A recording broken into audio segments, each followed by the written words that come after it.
Bueno, vamos a comenzar a grabar la clase.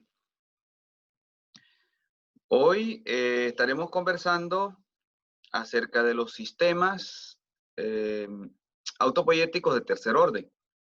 Recuerden que hemos hablado de los sistemas de primer orden y segundo orden. En los sistemas, cuando se trata de sistemas de primer orden, lo fundamental es la célula y la autopoiesis está basada en eh, la autoproducción que hace la célula a través de los componentes fisiológicos que le permiten a ella persistir en el tiempo, alimentándose ella a sí misma. ¿Sí? Aquí hay el trabajo fundamental, es el trabajo de las moléculas y sobre todo de las moléculas que tienen carbono. ¿Ok? Luego, cuando pasamos al segundo orden, lo fundamental para la autopoiesis es la interacción entre células. Acá, tanto una planta como un animal tienen múltiples células, por eso se le llama multicelular o pluricelular, y la interacción fisiológica entre esas células también de contacto, la especialización de esas células para formar el organismo, son la base para la vida, para ese organismo autopoyético que persiste en el tiempo. Cuando pasamos a los organismos de tercer orden, entonces ya no es la interacción de células que están en contacto unas con otras, ¿verdad? O de entidades o de componentes que están en contacto unos con otros, sino que es la interacción de este tipo, la interacción a cierta distancia a través de la comunicación. Aquí hay comunicación y aquí hay comunicación. Esa comunicación permite formar sociedades acá y permite formar sociedades acá. Eso también es válido en el caso de las hormigas y es válido en el caso de las abejas, por ejemplo, en el caso de manadas de perros, en el caso de manadas de lobos, etcétera. ¿Sí? En el caso de agrupaciones de animales que pastan en las sabanas, en África, diferentes tipos de animales que viven en grupos, como por ejemplo leones, etcétera. ¿Alguna pregunta?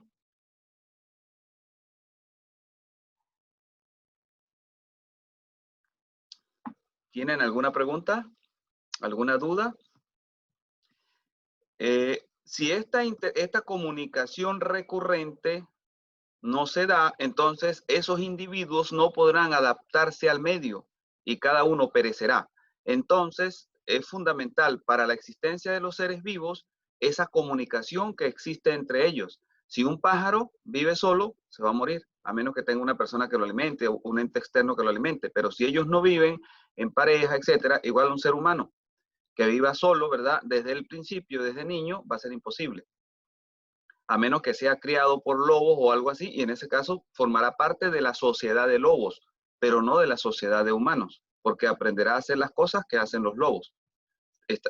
Será un componente de otro tipo de sociedad y puede sobrevivir allí, ¿verdad? Pero en otro tipo de sociedad, no en la sociedad humana, en este caso. ¿Alguna pregunta? ¿Hay dudas?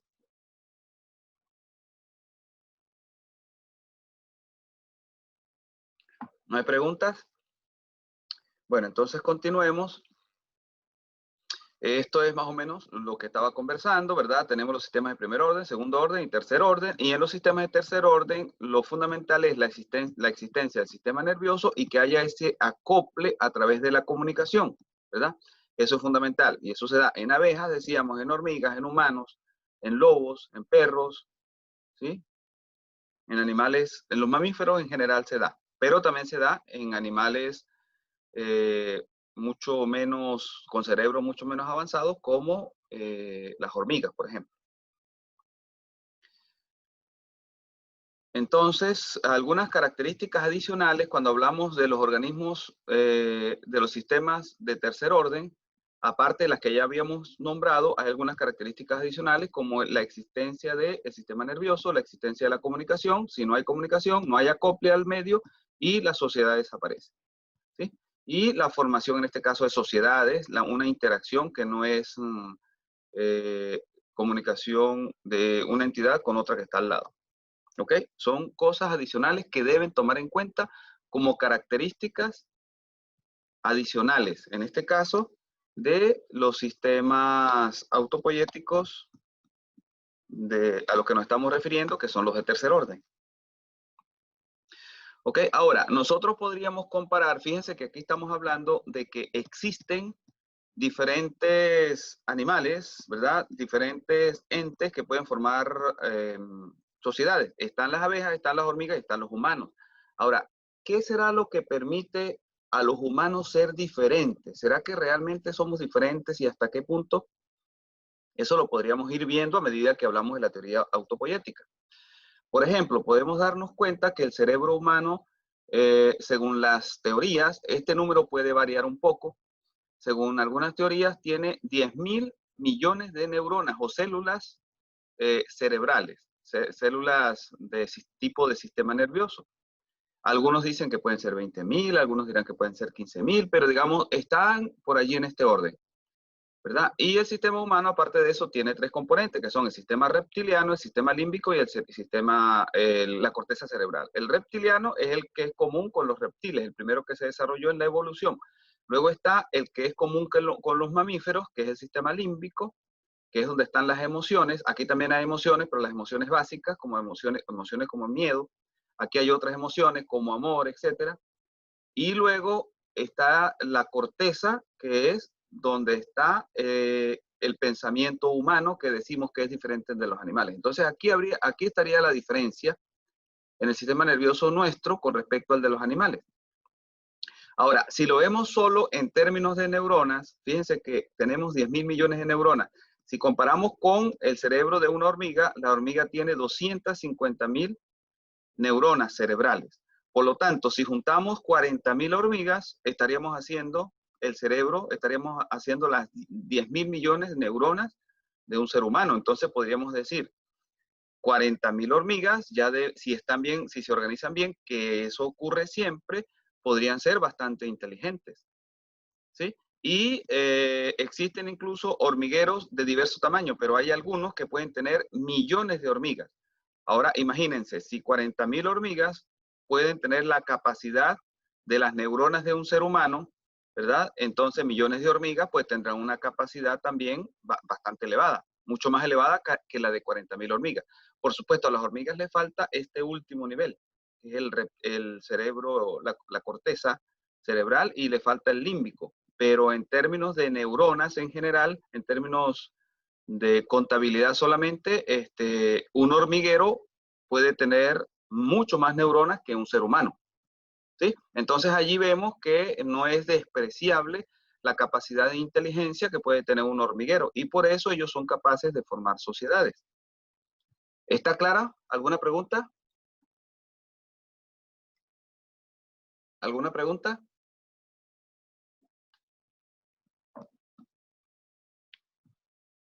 ¿No hay preguntas?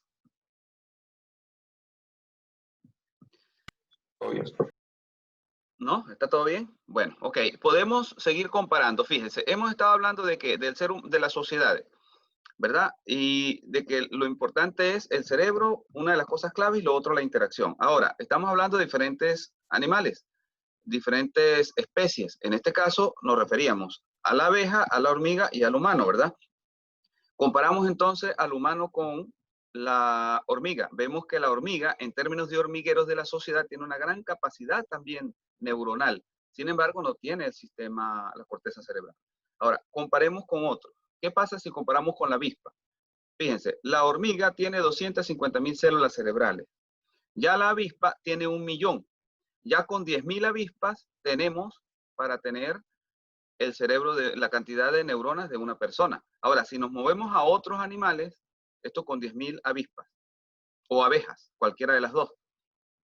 Si nos vamos a un perro, el perro tiene 530 millones. Entonces, 19 perros, es decir, una manada de 19 perros ya va a tener la cantidad de neuronas de un ser humano. Si hablamos de un guacamayo, que es mucho más pequeño que un perro, o de un loro, tiene 2.000 millones. Ustedes ya saben que los guacamayos y los loros hablan, ¿verdad? O sea, dicen palabras. El significado puede ser que lo entiendan de una manera muy diferente al nuestro, pero tienen cierta inteligencia para expresar, para comunicarse mayor a la de otros animales.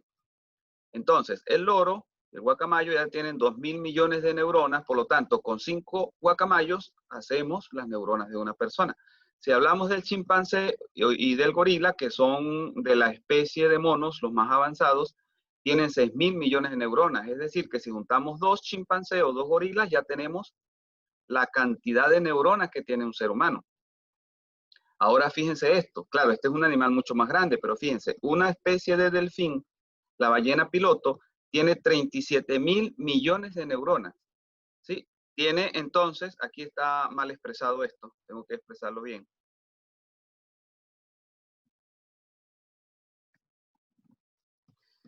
Eso quiere decir que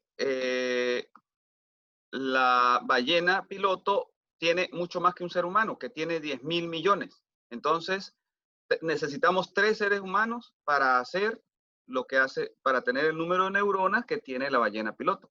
¿Ok? Sí, entonces es una comparación que nos puede servir a decir, bueno, ¿por qué ellos son capaces de formar sociedades? Bueno, porque tienen neuronas, tienen cerebro, esa es una de las capacidades fundamentales, y porque se organizan, se comunican entre ellas y logran organizarse. Esa organización les permite a ellos una gran inteligencia, como en el caso de las hormigas.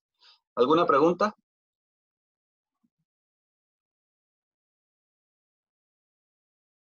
¿No hay preguntas? Profe, Ajá, está sí. diciendo que la cantidad de neuronas ayuda para que se forme una sociedad. Digamos que algo fundamental para que aparezcan las sociedades es la existencia del sistema nervioso, ¿verdad?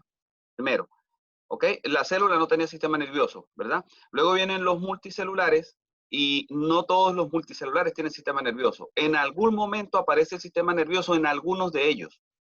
Y luego a partir de allí, en algún momento, los que tienen sistemas nerviosos comienzan a organizarse en sociedades. Entonces estoy diciendo que el sistema nervioso es fundamental para la formación de sociedades. Ahora, ojo, no estoy diciendo que mientras más neuronas, más inteligencia hay. Estoy haciendo una comparación a grandes rasgos, pero a la vez estoy diciendo que el hombre, por ejemplo, tiene el cerebro, una parte del sistema nervioso que es el cerebro muy desarrollado, y dentro de esa parte está la corteza cerebral, ¿verdad?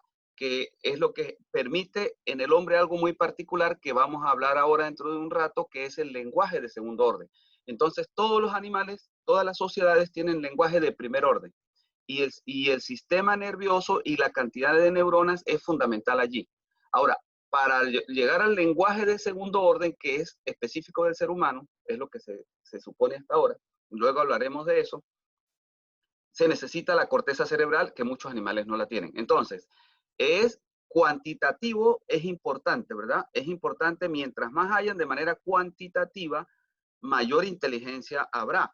Pero hay un salto, digamos, un salto cuántico cuando el hombre desarrolla esto de acá. Entonces, el hombre podría tener menos, por ejemplo, que la ballena piloto, pero la ballena piloto quizás no tiene corteza, o tiene corteza mucho más pequeña que la del ser humano. ¿Sí? ¿Está claro lo que quiero decir? Por favor, ¿quién preguntó? Sí, profe. ¿Sí? Ok, entonces está claro que me refiero a que el sistema, primer punto, sistema nervioso es fundamental para la formación de sociedades, pero estoy hablando de sistema nervioso, no de cerebro. ¿Ok? Luego, el cerebro también es importante para dar más capacidad, pero incluso los que no tienen cerebro, si no tienen solamente el sistema nervioso, algunos pueden integrarse en sociedades. Incluso puede haber la duda acerca de si la hormiga tiene cerebro o no, quizás tiene sistema nervioso en vez de cerebro, y sin embargo se organiza en sociedades. Entonces Maturana dice, lo importante es el sistema nervioso. Por supuesto, al aparecer el cerebro, eso da una mayor capacidad. Y luego entonces, todos los animales tienen cerebro, de lo que estoy hablando, la mayoría de lo que estoy hablando acá, de nivel un poco superior, estos que están acá, ¿verdad? Y mientras más neuronas, mayor capacidad social van a tener. Pero el ser humano, en el ser humano se dio un salto cuántico, que fue la aparición en ese cerebro de lo que se conoce como corteza cerebral, que es la parte pensante. Y eso entonces permite el desarrollo de otro tipo de lenguaje, de un lenguaje diferente, un lenguaje para comunicarse diferente al de los otros. Y dentro de un rato hablaremos de ese lenguaje. ¿Ok? Entonces son como 3 puntos que están allí. ¿Sí? ¿Está claro?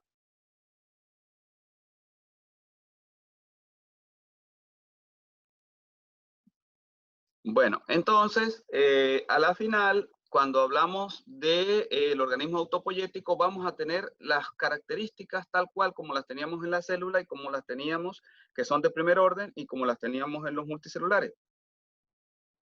Vamos a tener autoproducción, porque a través de la comunicación, en este caso, hay autoproducción y a través de la interacción recurrente hay autoproducción del sistema. ¿Sí? El sistema se puede eliminar un componente, pero entonces se produce otro componente que son las personas. Y esa persona es recreada a través de la comunicación. A través de la comunicación esa persona va a aprender. O una abeja, si se muere una abeja, aparecerá otra abeja que formará componente del panal de abeja y será enseñada por las otras abejas a través de la comunicación. Entonces, la autoproducción se da a través de la comunicación. De la misma manera, hay acople por medio de la comunicación entre ellas y a la vez hay acople de ellas al medio a través de la comunicación, a través de esa interacción. Hay clausura operacional también porque ellas se vuelven, ese organismo como sistema social se vuelve autónomo y el medio solamente puede gatillar cambios en ese sistema social, pero no puede obligarlo a hacer una cosa u otra, sino que el mismo sistema en sí mismo, en medio de su interacción como una red, decide qué hacer. ¿Sí? Y a la vez hay reproducción porque si pensamos en el largo tiempo, en las abejas que existen ahorita, si pensamos con relación a las abejas de hace 100 años, pues la reproducción, digamos, en términos de panal de uno a otro, ha generado los panales de ahora. O la sociedad de nosotros, la sociedad chilena, por ejemplo, de ahorita, es una reproducción de la sociedad chilena del año 1900 o del año 1950, ¿verdad? A través de la enseñanza, ¿verdad? La misma producción con el tiempo va a permitir que se genere una nueva sociedad, va a haber cambios y va a haber una nueva sociedad. Se reproduce en el tiempo, son nuevos miembros todos los que va a tener y eso genera una nueva sociedad, pero creada por la anterior. ¿Sí? Entonces, todas estas propiedades de nuevo se cumplen, pero pensando en términos de la sociedad. Es la sociedad la que está cumpliendo estas condiciones y los componentes del sistema social son los individuos que conforman esa sociedad. ¿Sí? En el caso de los sistemas de primer orden, los individuos son los componentes de la célula y el sistema completo es la célula.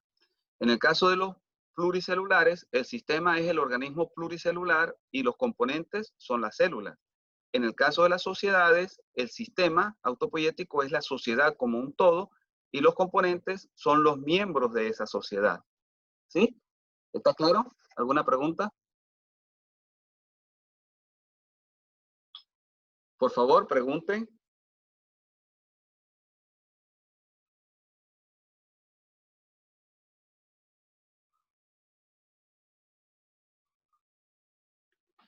Por favor, pregunten si hay dudas para ir aclarando las dudas.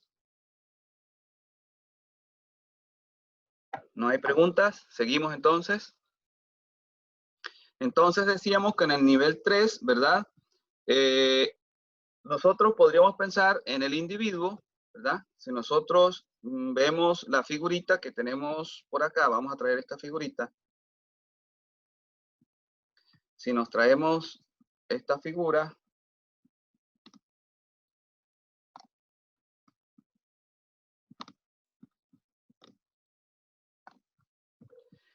y vamos acá atrás, ¿dónde estábamos?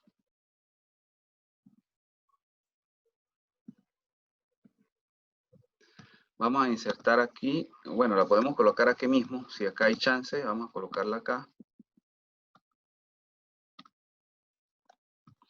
Si ponemos esta figura y pensamos que este es el sistema social, entonces nosotros sabemos que acá esto como sistema social está en el orden. ¿En qué orden estaría esto? ¿Cuál es el orden del sistema social? ¿Esta interacción en qué orden está?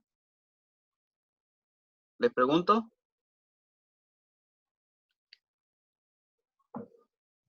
¿En qué orden está esta interacción? En el tercero.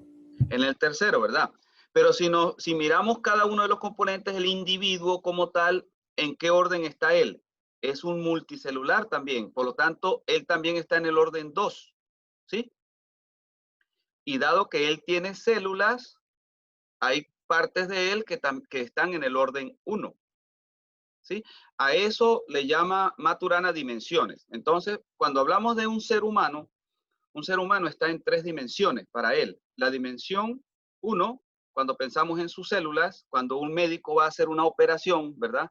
Él piensa en sus células, eso es dimensión 1. Pero cuando el médico va a hacer la operación, también piensa en los múltiples células, cuando él va a cortar, etc. Entonces, todo eso tiene que ver con eh, el nivel multicelular. Pero luego ese ser humano, aparte de tener células y tener dimensión 1, y aparte de tener dimensión 2 por ser pluricelular, a nosotros en este caso nos interesa es su nivel social, su interacción con otros. Y eso da un sistema de nivel 3, eso da la dimensión 3. Esa es la que a nosotros nos interesa cuando vamos a hablar de organizaciones o vamos a hablar de empresas. ¿Ok? A nivel de un médico le podría interesar la autopoiesis, tal vez, en principio, pluricelular. Y a los biólogos, ambas, pluricelular y unicelular. A nosotros nos interesa básicamente la dimensión social, ¿sí? Que es el nivel 3. ¿Ok? Y para ello debe haber comunicación, lo que decíamos antes, y debe existir el cerebro. ¿Ok? Ahora, si hablamos de la comunicación, hay 2 tipos de comunicación, y eso lo habíamos mencionado antes. La comunicación puede ser filogenética y puede ser ontogenética. Cuando hablamos de la hormiga, la abeja, el chimpancé, etcétera, las diferentes tipos de sociedades, algunas tendrán más de filogenética y otras tendrán menos. Y de la misma manera, algunas tendrán más de ontogenético y otros tendrán menos. En el caso del hombre, ¿qué decíamos? ¿Qué tiene más? Filogenético, en el caso social, lo del hombre es más filogenético u ontogenético. ¿Filogenético o ontogenético?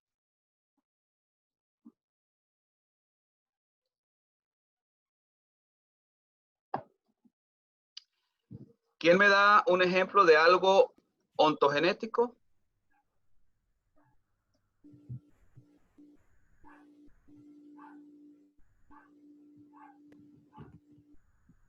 El lenguaje, El lenguaje, cuando nosotros el estamos idioma. hablando y nos comunicamos, por ejemplo, esto que usted hace que conversó, nosotros lo oímos, nosotros reaccionamos cuando lo oímos a usted, le respondemos, explicamos lo que está ocurriendo, todo eso es ontogenético, ¿sí?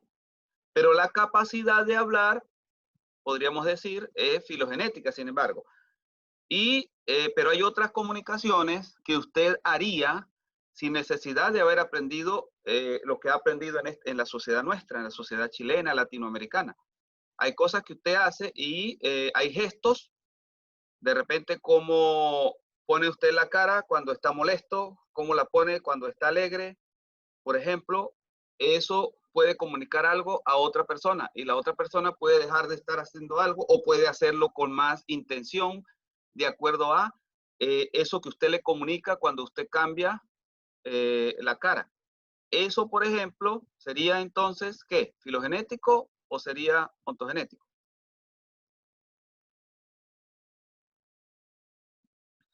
Sería filogenético, ¿verdad? Porque estamos diciendo, ah, dígame.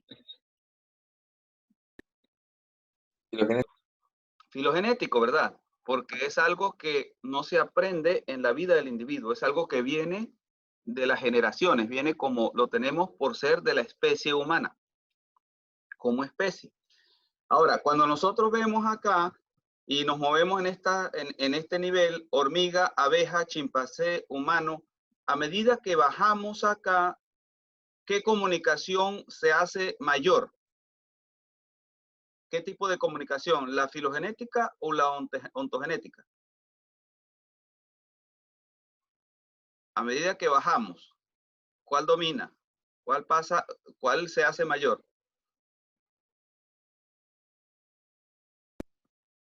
La genética,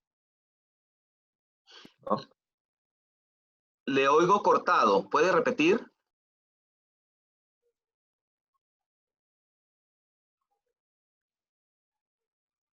Ontogenética, creo. Ontogenética, ¿verdad? Porque la hormiga tiene fundamentalmente la filogenética. Luego la abeja, que tiene más capacidad, digamos, quizás neuronal y quizás también de organización, aumenta, digamos, ya no queda en cero la parte ontogenética. Hay algo, pero luego el chimpancé tiene más comportamiento ontogenético y el ser humano pues tiene mucho más. Por acá podrían haber otros animales, pero nosotros saltamos de acá al ser humano. Entonces es importante conocer estas dos nociones porque nos ayudan a entender los diferentes niveles a la vez de sociedades. Ok, pero no solamente las hormigas, las abejas, los chimpancés, etcétera, tienen comunicación. Y forman sociedades. Vemos que los loros y bueno, también los pájaros en general, ellos se comunican y su comunicación no podría ser solo filogenética, solo de este tipo, ¿verdad? Por ser animales bastante sencillos, diríamos, pero vamos a darnos cuenta que incluso en los pájaros hay comunicación ontogenética. Vamos a verlo. En este caso lo vamos a ver con algunos estudios científicos. Decimos acá que los pájaros, al igual que los otros animales, tienen lenguaje de primer orden. Es decir, acá básicamente hay lenguaje de primer orden. Pero cuando llegamos a los humanos, tienen el lenguaje de primer orden, pero también tenemos el lenguaje, lo hemos desarrollado hasta un segundo orden. Ahora, ¿qué será el lenguaje de segundo orden? Ya veremos. ¿A qué nos referimos con lenguaje de segundo orden a diferencia del lenguaje de primer orden? Vamos a ver qué ocurre con los pájaros primero. Fíjense acá.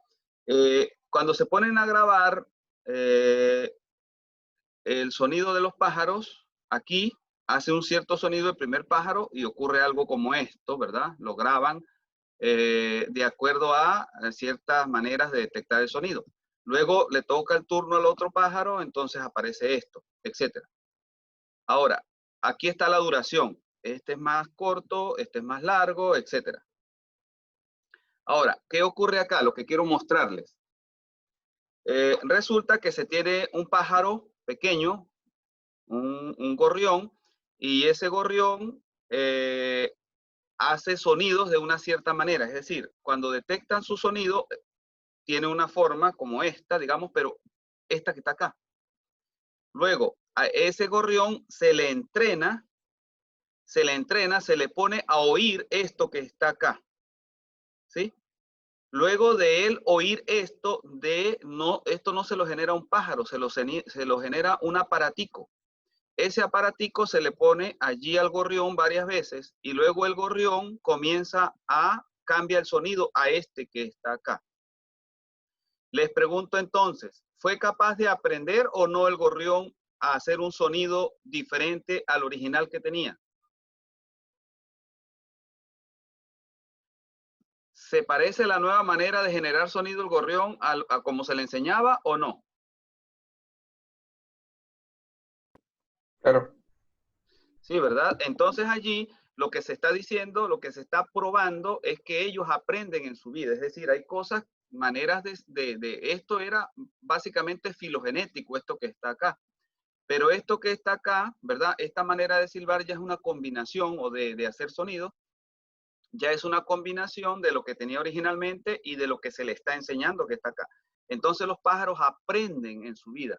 Hay un pájaro muy particular que se llama sinsonte.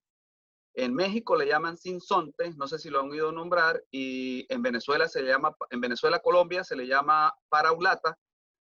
Y ese pájaro aprende no solamente los sonidos de su especie, de la paraulata, sino que ellos, si están cerca de otros pájaros o incluso de personas que silben, ellos silban como silban las personas o hacen el sonido como lo hacen otros pájaros. Y entonces, por eso en México, los indígenas llamaban al sinsonte el pájaro de los 200 cantos, porque aprendía muchos cantos. Entonces, el sinsonte es un gran ejemplo de que los pájaros pueden aprender en su vida, es decir, pueden formar sociedades, en este caso, con comportamiento, con aprendizaje ontogenético, no solamente filogenético. ¿Ok? Ok, entonces, ¿está claro esto que está acá hasta ahora? Lo del lenguaje y esto es un lenguaje de primer orden. Ya vamos a ver por qué es lenguaje de primer orden y qué sería un lenguaje de segundo orden. ¿Alguna pregunta? No, profe. Ok, ahora pasemos a ver esta frase que está acá. Estas son frases que nosotros decimos comúnmente, ¿verdad? Yo pienso ir a clases hoy. O yo estudio y hice G porque, y puedo poner acá una explicación, ¿verdad? ¿Qué otra explicación se les ocurre acá? Yo puedo decir, puedo referirme también a nosotros. Yo puedo decir, nosotros estudiamos para tener un mejor futuro. O nosotros hacemos X cosas. ¿Qué se les ocurre acá? ¿Qué otra expresión podría colocar? Yo, por ejemplo, ¿qué dirían ustedes?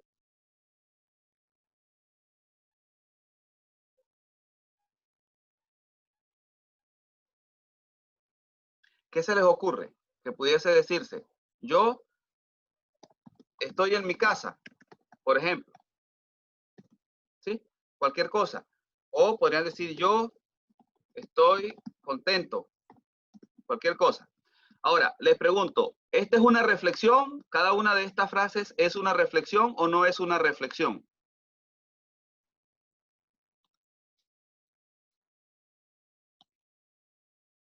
¿Estamos reflexionando cuando decimos eso o no? ¿Mm? Sí. Ajá, ahora fíjense, porque es una reflexión. ¿Quién es el centro? En torno a quién estamos hablando? En torno a yo. Entonces, cuando ustedes dicen eso, ustedes están observando a ustedes mismos. Están hablando de ustedes mismos. No están hablando de algo que está afuera. ¿Sí? Están reflexionando. Reflexionar es como que ir afuera, pero mirándose a uno mismo. Entonces, se está diciendo algo para afuera, pero se está diciendo algo para afuera en relación a uno mismo, mirándose a uno mismo. Entonces hay como una flecha que lo pone a uno a, como una realimentación hacia acá, pero en términos de la observación. Ahora, cuando nosotros hacemos esto y nosotros estamos hablando, utilizando conceptos, aquí en estas expresiones estamos utilizando el mismo lenguaje.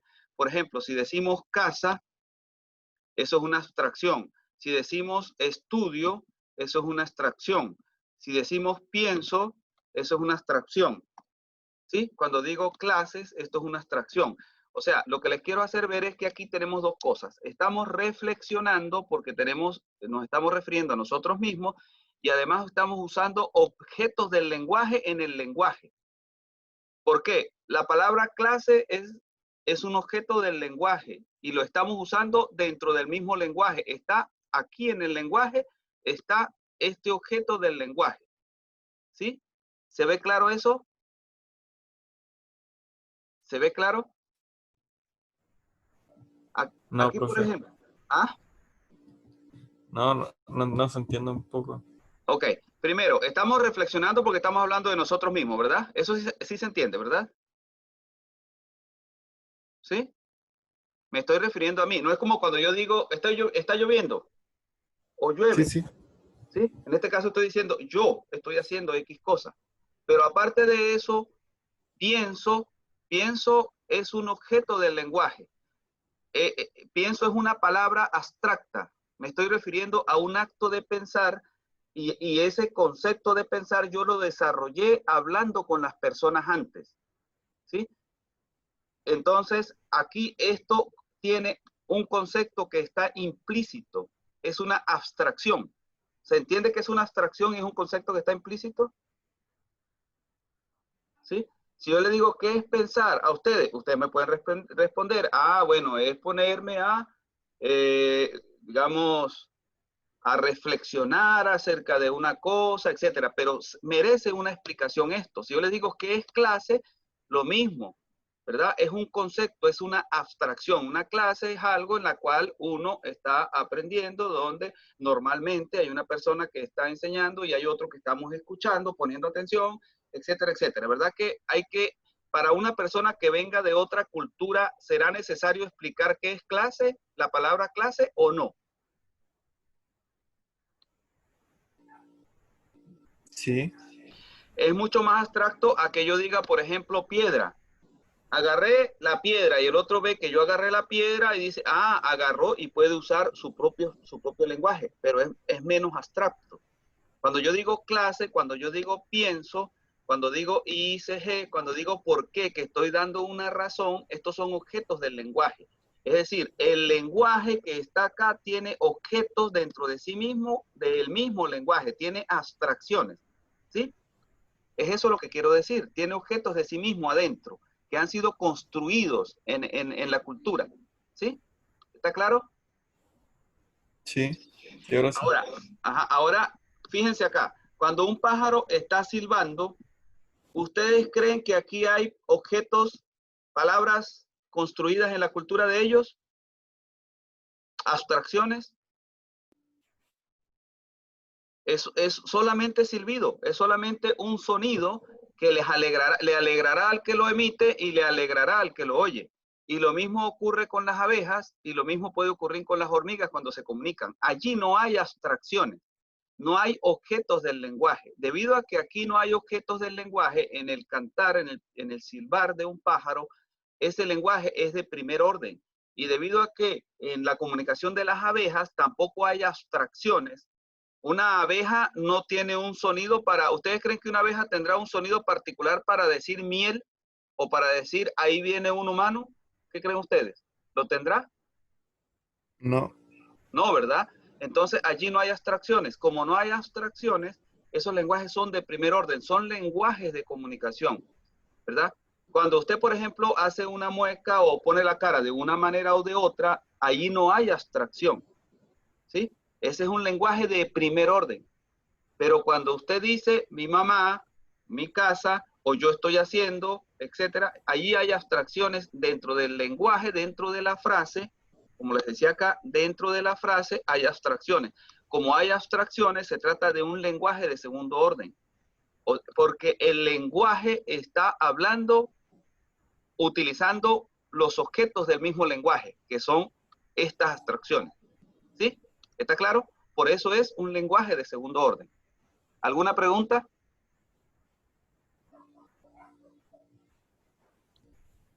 ¿Alguna pregunta? ¿Hay preguntas? Entonces, no, fíjense, profe. ¿no? Entonces, fíjense, debido a eso, nosotros decimos que el lenguaje de los humanos es de segundo orden. Y el lenguaje es objeto del operar del mismo lenguaje. ¿Qué estamos diciendo acá?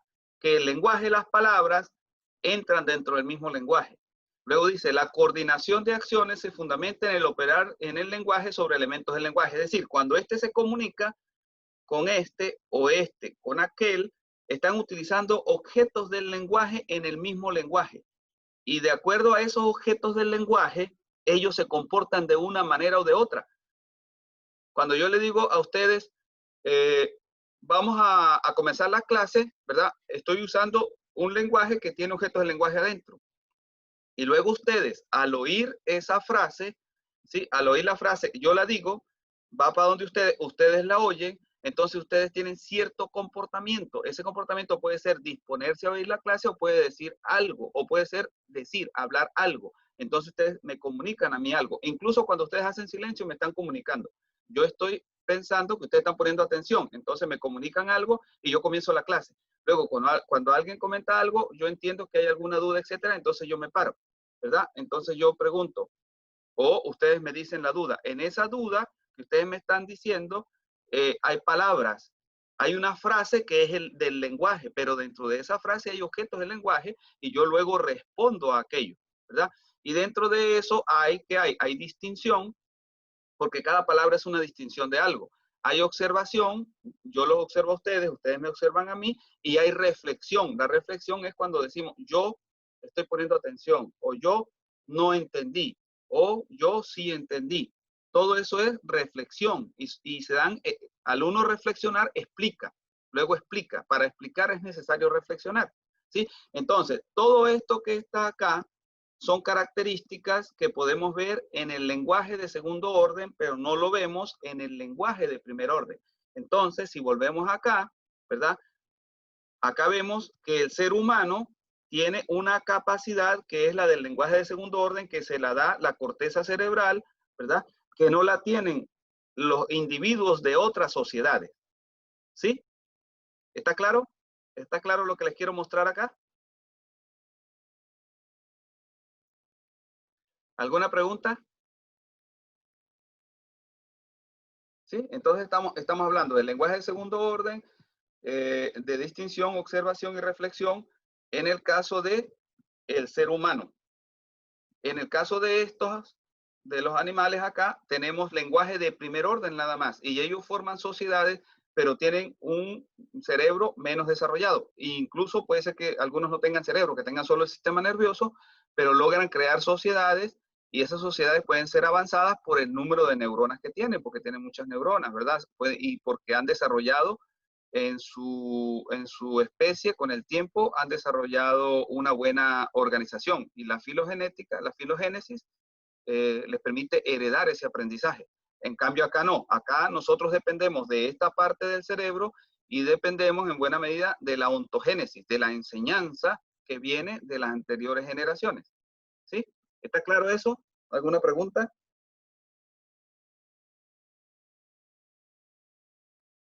¿No hay preguntas? ¿No hay preguntas? No, profe. ¿Sí? Y acá pues aparece, repito acá, esto es un lenguaje de segundo orden porque tenemos objetos dentro. Esto no lo puede hacer el pájaro ni la abeja, ¿verdad? No lo puede hacer la hormiga ni el perro. El perro no tiene un ladrido que diga, cuando el perro hace de tal manera, entonces el otro perro entendió que este tiene hambre. ¿Verdad que no? Lo que hay es sonidos genéricos. Por ejemplo, si una perrita tiene perritos pequeños, tiene cachorros, habrá una forma de llorar los cachorros cuando tienen hambre y la perrita se da cuenta que tienen hambre y les da de mamar. Pero eso es porque lloran, igual que una mamá cuando llora el niño. Pero no es que la mamá dice, ah, el niño lloró de tal manera que dice que quiere mamar, o lloró de tal manera que dice que le duele la cabeza. No, eso no ocurre. Es simplemente lloró y ya. Y eso no tiene ninguna abstracción allí. ¿Sí? Es algo genérico. Lo mismo ocurre con un perrito que esté llorando. Entonces allí no hay abstracciones como las que desarrollamos nosotros acá. Esto no son capaces de hacerlo los animales. Y por eso nosotros decimos que este es un lenguaje de segundo orden, porque el lenguaje está dentro del lenguaje y porque hay la reflexión. Esto es lo que nos caracteriza a nosotros como seres humanos. ¿Ok? Bueno, seguimos acá. Aquí entonces decimos que en el caso de los seres humanos, Maturana lo dice de esta manera.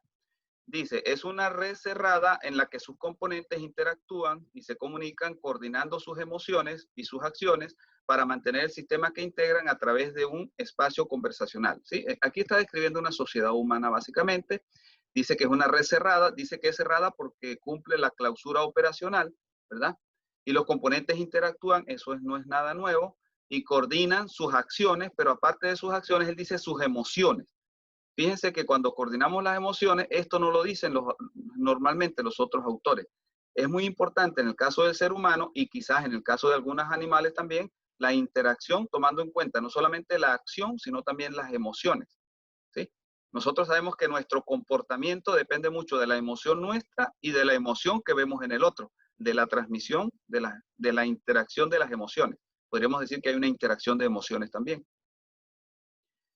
Y lo dice de esta forma también, es una red de coordinaciones de emociones y acciones que se realizan con una configuración particular de entrelazamiento del actuar y el emocionar de la gente. Es decir, que aquí hay una interacción del actuar y el emocionar, hay una red. Y eso es lo que caracteriza a la sociedad. Entonces acá estamos viendo de manera general cómo caracteriza una sociedad maturana. Luego, los elementos específicos de diferentes tipos de sociedades, organizaciones, etcétera, los vamos a ver cuando estudiemos a Luhmann. ¿Sí? Como decía anteriormente, entonces tenemos las propiedades como autoproducción, que se dan en base a la comunicación, se autoproducen en base a la comunicación. Hay acople estructural debido a la comunicación también. Hay clausura operacional, que es permitido por la comunicación entre los individuos, que los hace autónomos y el medio solamente gatilla, digamos, cambios allí. y hay una reproducción en el tiempo. Todas estas son características de los sistemas autopoyéticos, en este caso aplicados a los sistemas humanos. ¿Qué es a los sistemas sociales? ¿Qué es lo particular de los sistemas sociales que no teníamos en los otros? Bueno, que hay comunicación, es lo fundamental, ¿verdad? Y son organismos que tienen desarrollado un sistema nervioso. Y la interacción a través de la comunicación permite que se den todas estas propiedades. ¿Alguna pregunta? Por favor, pregunten. ¿O está todo claro?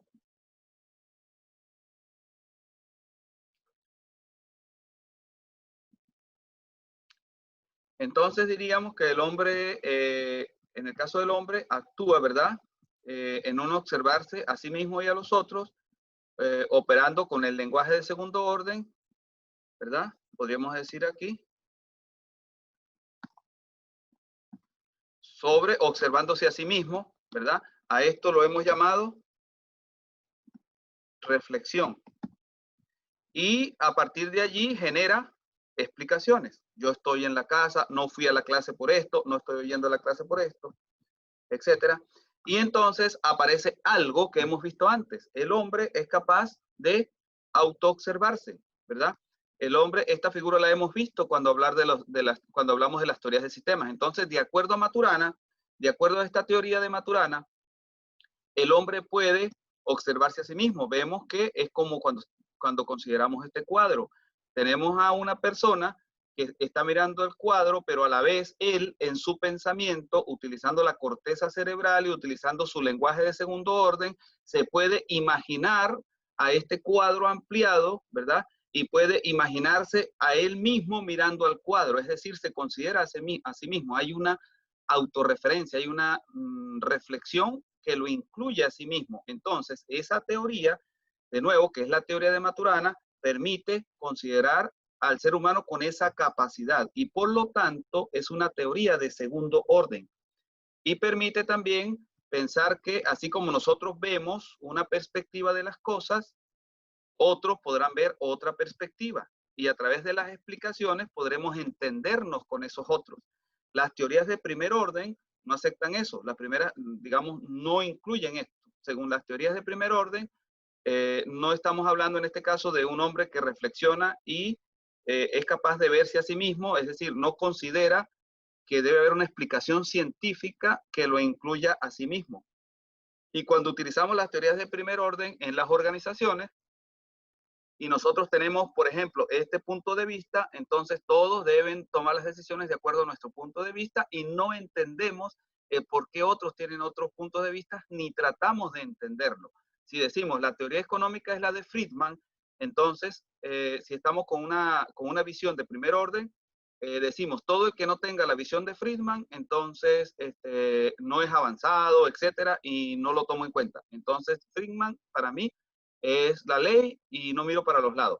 Si tengo una visión de segundo orden, digo, ok, yo tengo una visión, me gusta la teoría de Friedman, pero es posible que alguien tenga otra visión de la economía y esté mirando por acá, y otro tenga esta visión mirando por acá, y otro por acá, etcétera. Entonces yo podría moverme un poco hacia atrás, ser inclusivo y tomar en cuenta las diferentes teorías, ¿verdad?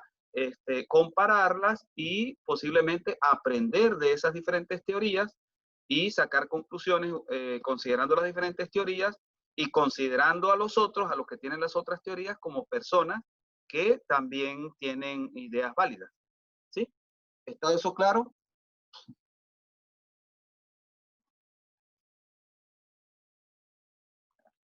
¿Está claro? ¿Alguna pregunta?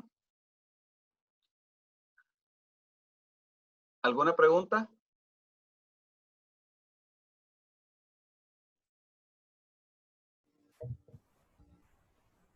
No, profe. ¿No hay preguntas? Entonces, voy a repetir esta parte, ¿sí? Fíjense acá. Si nosotros nos quedamos con una teoría de primer orden, como la de con un lenguaje de primer orden, como la de un loro, la de un perro, la de una abeja, etcétera, entonces solamente podemos emitir sonidos y no podemos reflexionar, es decir, considerarnos a nosotros. No podríamos nosotros considerar este tipo de ver que aquí dentro del mismo lenguaje se considera el lenguaje, y por lo tanto yo puedo hablar acerca de mí mismo y puedo hablar acerca de nosotros. Al hacer esto, entonces, Maturana considera que nosotros tenemos un lenguaje de segundo orden, y al tener ese lenguaje de segundo orden, ¿verdad? Nosotros, como consecuencia, podemos pensar acerca de la posición de nosotros, pero también podríamos, de esta manera, por ejemplo, dónde estamos situados, pero también podríamos pensar acerca de la posición de terceros. Podríamos pensar, ajá, ¿cómo será esta persona observándose allá? Pero también podríamos pensar cómo seríamos nosotros observando acá. Y eso nos daría diferentes puntos de vista. Tomando en cuenta esos diferentes puntos de vista, podemos tener una reflexión mucho más amplia y tomar mejores decisiones. Cuando nosotros vamos a una empresa, nosotros podríamos ver que los obreros tienen un punto de vista, que los empleados tienen otro, que, digamos, los gerentes tienen otro, etcétera, los que venden el producto tienen otro, y nosotros podríamos ver cómo es cada uno de esos puntos de vista, cómo es que cada uno de ellos está reflexionando, tratarlo de entender, y tratándolo de entender podríamos tener reuniones y de manera mucho más sencilla llegar a acuerdos, conversar, explicarnos nosotros y permitir que los otros expliquen para llegar a acuerdos por el bien de la organización, ¿sí? Si yo estoy con un lenguaje de primer orden solamente, yo podría estar más imponiendo, diciendo, no, la verdad es la que yo traigo porque yo aprendí en la universidad y ustedes no.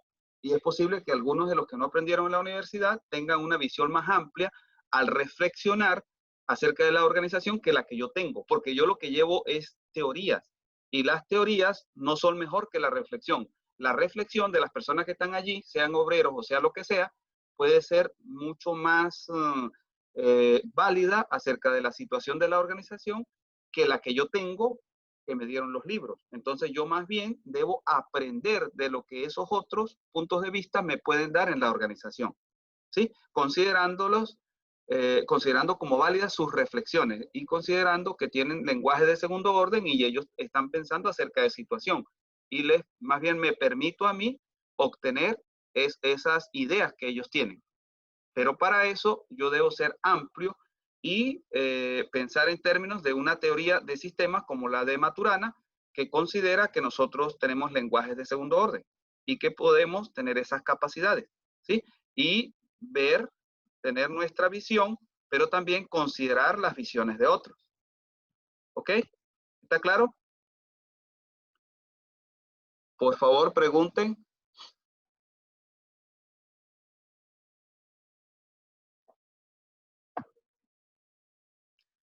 ¿No hay dudas?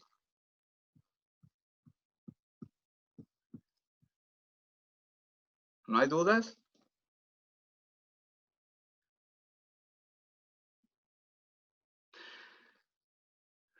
Nosotros hoy entonces hemos conversado de los sistemas de tercer orden, haciendo una pequeña revisión de los sistemas de primero y segundo orden, recordando, ¿verdad?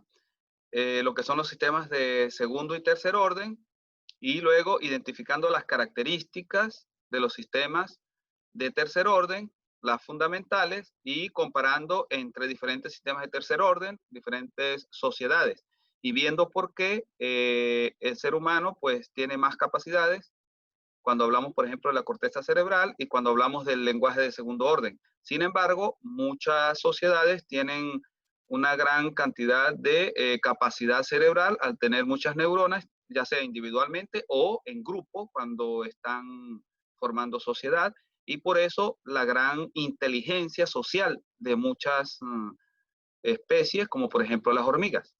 ¿Sí? Eso lo estuvimos explicando y luego hemos pasado a conversar de las propiedades específicas de los sistemas de tercer orden, ¿sí? Y a los elementos básicos como la comunicación, la prevalencia en el caso del humano de lo ontogénico, ¿sí? Y la existencia del cerebro.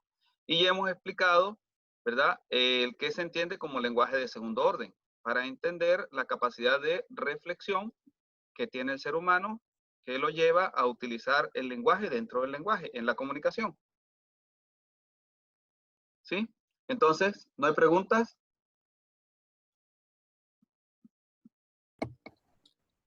No, profe. Bueno, fíjense, recuerden que la semana que viene no hay clase, ¿verdad? Y la siguiente semana vamos a tener el examen. Entonces ustedes tienen que prepararse hasta acá. El examen va a ser hasta esto. El jueves que viene ustedes pueden hacer preguntas acerca de esta clase y las clases anteriores. Y vemos también cómo ha continuado el avance del trabajo, sobre todo la formación de grupos también, que los grupos pues ya estén bien conformados, como que no están hasta ahora. Eh, voy Profe, ajá, sí. pero ¿cómo la prueba va a tener súper poca materia? Sí, la materia que hemos visto hasta ahora. Déjeme terminar de la grabación, pero hay suficiente materia con lo que hemos visto hasta ahora.